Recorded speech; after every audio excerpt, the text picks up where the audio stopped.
তেজগাঁও রেললাইনে পানি, সতর্কতায় ধীর গতিতে চলছে ট্রেন। রাজধানীতে টানা ভারী বৃষ্টিতে তেজগাঁও রেল স্টেশনের কয়েকটি লাইনে পানি জমেছে।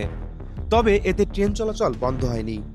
যাত্রী নিরাপত্তাকে সর্বোচ্চ গুরুত্ব দিয়ে চালকদের সতর্কতার সঙ্গে এবং প্রয়োজন হলে ধীর গতিতে ট্রেন চালানোর নির্দেশ দিয়েছে বাংলাদেশ রেলওয়ের ঢাকা বিভাগ।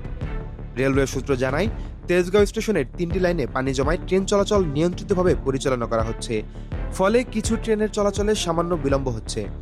স্বাভাবিক সময়ে যেখানে ট্রেন ঘন্টায় 50 থেকে 70 কিলোমিটার গতিতে চলে, সেখানে এখন অনেক ক্ষেত্রেই 40 থেকে 50 কিলোমিটার গতিতে চলাচল করছে। ঢাকা রেলওয়ের বিভাগীয় ব্যবস্থাপক ABM কামরুজ্জামান জানান, ঝুঁকিপূর্ণ কোনো স্থান দেখা দিলে প্রয়োজনে ট্রেন থামিয়ে রেললাইন পরীক্ষা করে এরপর যাত্রা চালানোর নির্দেশ দেওয়া হয়েছে। পরিস্থিতি সার্বক্ষণিক পর্যবেক্ষণ করছে railway. News desk, rail news.